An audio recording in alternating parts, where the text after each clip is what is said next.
Oke, selamat sore Pak, apa kabar? Selamat sore, baik Bu. Oke, sehat ya Pak ya? Sehat Bu, sehat. Bagaimana tadi aktivitasnya di sekolah Pak? Ya aktivitasnya biasa seperti biasa Bu dan lumayan lebih mencerahkan karena masa pengenalan lingkungan sekolah ini Bu. Oke Pak. Oke Pak, kira-kira pada sore hari ini apa ini yang mau kita obrolin Pak? Ya seperti pada halnya kita sebagai guru kan pada ketidaknyamanan Bu saat di kelas. Ya, Seperti siswa di kelas itu berbagai macam-macam. Contohnya Bu, yang mengukit di dalam pikiran saya Bu, ada siswa saya yang kategori saya katakan saya labeli dia bandel Bu, karena tidak mengerjakan PR, tidak mengerjakan tugasnya sebagai tugas yang sudah ditentukan sebagai apa namanya Bu, pekerja kebersihan. Banyak banyaklah Bu yang tidak dikerjakan. Istilahnya bengal seperti itu Bu.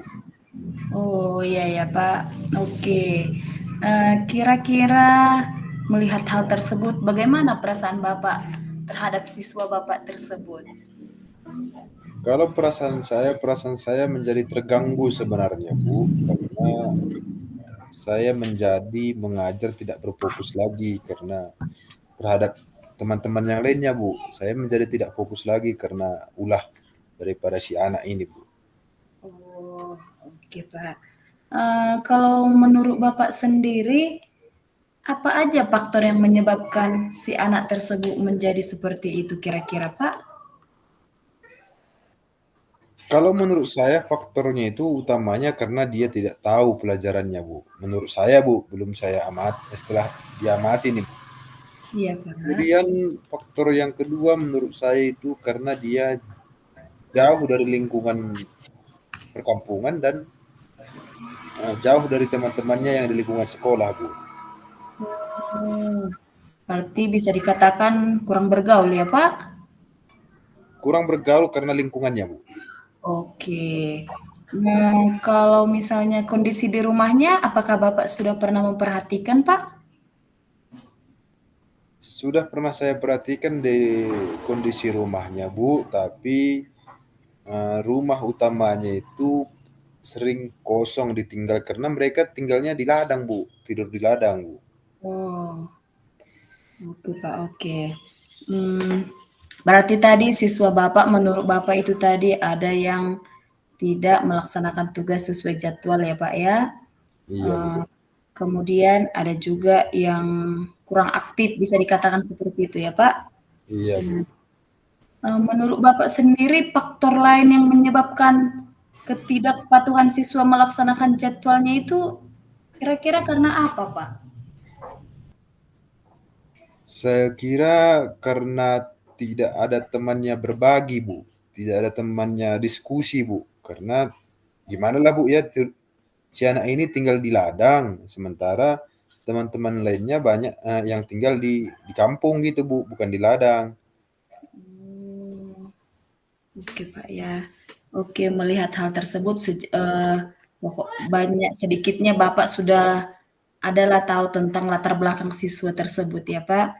Iya Bu. Kemudian, apa kira-kira yang ingin Bapak lakukan untuk membantu murid tersebut, Pak? Iya, cara nanti yang ada dua cara menurut saya nanti Bu.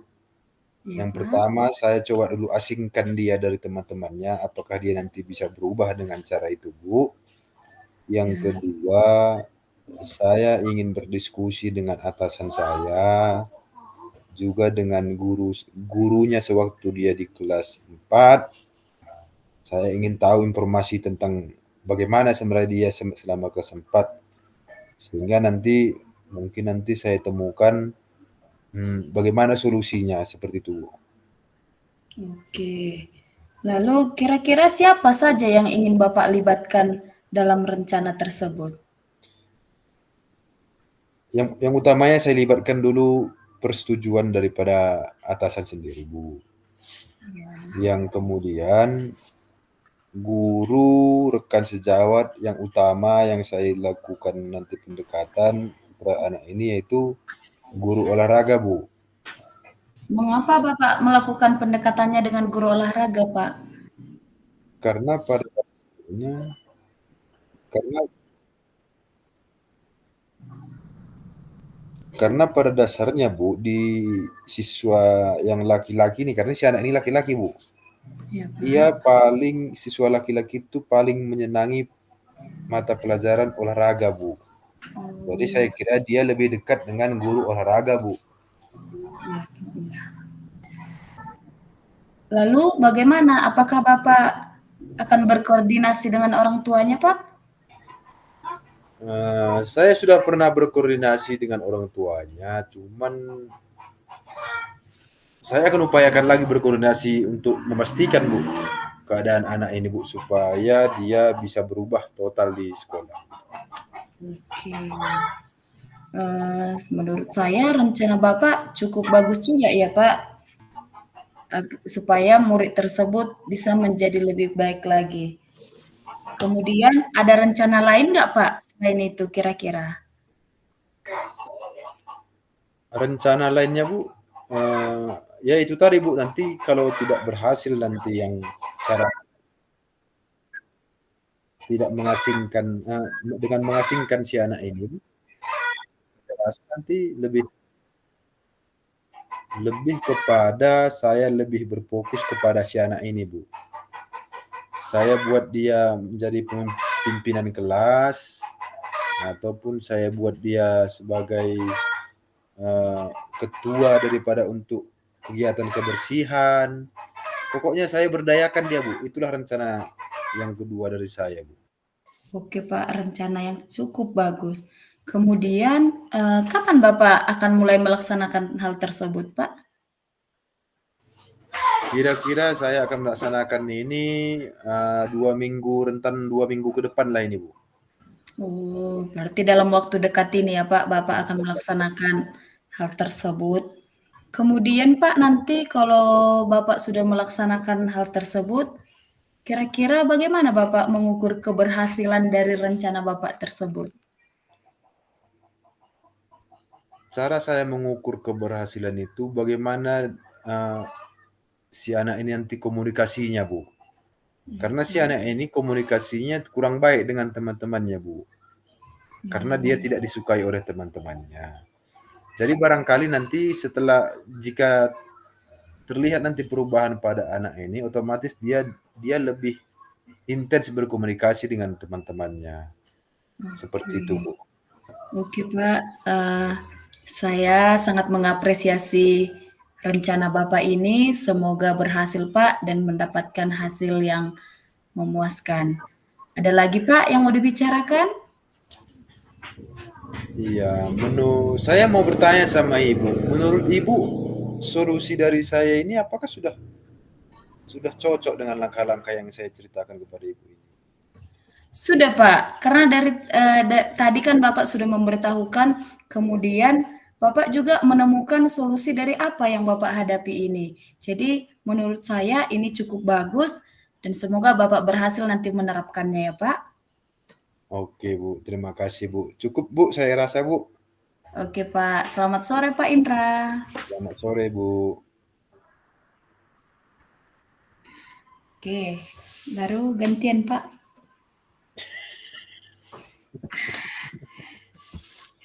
Silakan. Oke, Bu ya.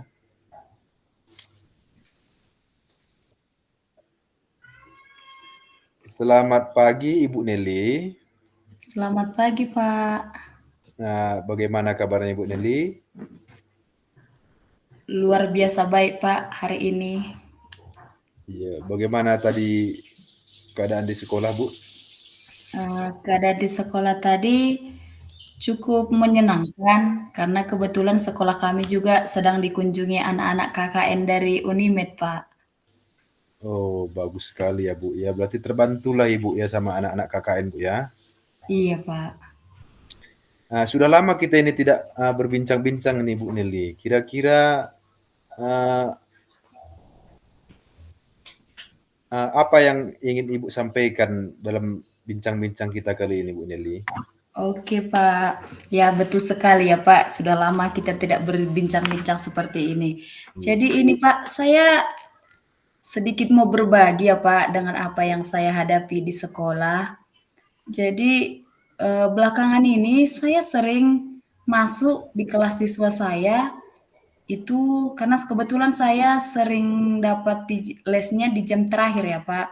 Jadi saya Iya. menemukan siswa-siswa saya yang kurang fokus di dalam pembelajaran les terakhir ini, Pak. Itulah yang menjadi saat ini, saya katakan sebuah beban pikiran bagi saya, Pak. Berarti menurut Ibu ini tentang siswa yang tidak fokus lagi saat jam lapar-laparnya seperti itulah, Bu, ya? Iya, Pak. Jadi bagaimana perasaan Ibu melihat keadaan ini, Bu? Melihat hal ini, Pak, kadang saya merasa, apa saya yang kurang bisa memberikan pembelajaran yang menyenangkan sampai anak-anak saya susah untuk fokus di jam-jam rawan lah saya katakan, Pak. Terkadang saya merasa gagal ketika memasuki les itu. Jadi kadang sampai saya pulang sekolah saya kepikiran, mengapa sampai anak-anak saya tidak fokus di dalam pembelajaran ini? Saya sering berpikir seperti itu, Pak. Oh, berarti permasalahan Ibu Nel ini tentang siswa yang tidak aktif lagi. Lalu menurut Ibu ini faktornya ini apa ini kira-kira menurut Ibu ini?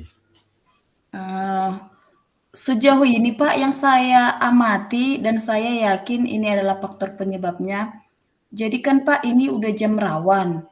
Iya, Satu, bisa saya katakan itu faktor lapar. iya, Karena pada saat jam istirahat kedua itu, anak-anak saya ini sering bermain bola, kejar-kejaran, kemudian sudah bau keringat, seperti itu, Pak. Jadi ketika masuk ke kelasnya, ada yang apalagi kalau terik matahari kan, Pak, bisa kita katakan itu sudah ada juga yang ngantuk. Jadi semua bercampur. Jadi penyebabnya itu, Pak, karena lapar, ngantuk, kemudian capean karena habis istirahat. Itu dia, Pak, menurut saya faktor penyebabnya. oh, mantap itu, Bu, kalau gitu. Menurut Ibu, eee, ada nggak, solusi yang Ibu minta daripada rekan sejawat ataupun teman-teman di kantor, kepala sekolah seperti itu, Bu? Eee, Sejauh ini kami masih hanya mendiskusikan ya, Pak. Kami saling bercerita, ini di kelas 7 kalau udah habis istirahat tidak fokus lagi pembelajaran. Ternyata ada juga yang mengalami hal yang sama seperti yang saya alami ini, Pak. Bukan hanya di pelajaran saya aja. Kemudian teman-teman juga berbagi cerita, ada juga yang sibuk mengganggu temannya, seperti itu dia, Pak. Jadi, selama kami berdiskusi dengan rekan-rekan, kami memikirkan kemungkinan harus ada kita lakukan hal yang lebih menarik untuk memfokuskan siswa tersebut. Hal yang lebih menarik. Berarti, eee, kira-kira bagaimana cara Ibu berkoordinasi dengan rekan sejawat ini, Bu, tentang permasalahan yang Ibu hadapi ini? Eee, Kalau saya sendiri, Pak, saya kemarin memberikan ide kepada teman saya bahwa untuk saya berencana untuk membuat seperti mindfulness dulu ya, Pak, karena sehabis istirahat, ketika siswa masuk ke kelas, saya akan mencoba menerapkan teknik mindfulness dulu supaya fokus siswa utuh di dalam ruangan tersebut. Kemudian dari mindfulness ini nanti, setelah materi saya berjalan sekitar 15 menit, kemudian saya akan melakukan ice breaking, Pak. Dan kemudian lanjut lagi dengan materi, setelah lanjut materi ini, saya juga akan memberikan games dan mengajak siswa paling tidak sekitar 3 sampai 5 menit untuk belajar di luar kelas sambil memainkan games. Itu yang saya rencanakan, Pak. Sejauh ini Menurut yang saya dengar tentang rencana Ibu Nelly, berarti mindfulness ini ataupun ice breaking ini sudah terbiasa Ibu lakukan di dalam kelas, Bu? Sudah terbiasa, Pak, tapi kalau di jam pertama, siswa masih sangat aktif gitu, Pak, masih sangat merespon dengan apa yang kita bagikan. Namun kan ketika sudah 2 kali jam istirahat, pastinya energinya sudah, bisa kita katakan 80% sudah berkurang ya, Pak. Jadi, tentunya untuk melakukan ice breaking pada saat jam masih 100% bugar dengan 20% bugar tentunya ada perbedaannya, Pak. Ya. Menurut Ibu ada nggak dalam pemikiran Ibu sekarang ini ice breaking yang sesuai dengan kondisi jam-jam lapar seperti Ibu bilang tadi? Oke, kalau menurut saya, Pak, seperti ice breaking 4 ekor kata, jadi kita mengkaitkannya dengan materi hari itu juga. Kita membuat sebuah kalimat, nanti akan dilanjutkan oleh siswa sesuai dengan ekor kalimat tersebut, lalu siswa yang lain membuat kalimat baru. Jadi akhirnya nanti menjadi sebuah cerita gitu dia, Pak. Oke, bagus sekali Bu Nelly. Kira-kira rencana ini kapan mulai Ibu laksanakan ini, Bu? Saya rencananya Pak akan melaksanakan ini minggu depan karena kebetulan di sini kan Pak baru MPLS selama 3 hari, jadi belajarnya masih kurang efektif gitulah. Nanti minggu depan saya akan melaksanakan hal ini Pak. Ada kira-kira nanti satu barometer dari Ibu untuk mengukur keberhasilan rencana Ibu ini? Kalau menurut saya Pak, untuk mengukur keberhasilan ini nanti pastinya akan ada kemajuan. Saya meyakini itu Pak. Karena kan bahkan kita sendiri aja ketika kita merasa jenuh diberikan ice breaking, tentu kita mempunyai semangat yang baru lagi atau fokus kita pun semakin full. Jadi untuk keberhasilan dari rencana ini, menurut saya Pak akan sangat berhasil. Itu yang saya yakini Pak. Oke, Bu Nelly. Saya juga yakin dengan rencana Ibu. Jadi mudah-mudahan Ibu Nelly lebih kreatif lagi dalam mencari ide-ide ice breaking-nya kah dia, mindfulness-nya kah dia. Saya kira saya juga yakin dengan rencana Ibu pasti berhasil nanti, Bu. Jadi mudah-mudahan Ibu Nelly sukses selalu. Saya ucapkan terima kasih atas bincang-bincang kita, Bu Nelly. Terima kasih, Bu Nelly. Selamat pagi, Bu. Terima kasih juga ya Pak, sampai berjumpa kembali. Sampai berjumpa kembali. Udah bisa out, Bu? Iya Pak, langsung kita ke main room biar aja lah dulu Pak. Matikan aja nih, Bu. Kita masuk ke main room kan? Iya langsung, nggak ada lagi yang mau diapakan di sini. Maksudnya mute kan di sini, baru kita Oke, ke room satu gitu. oke Pak Indra, sampai bertemu di room yang baru, di room yang Oke, Bu. utama.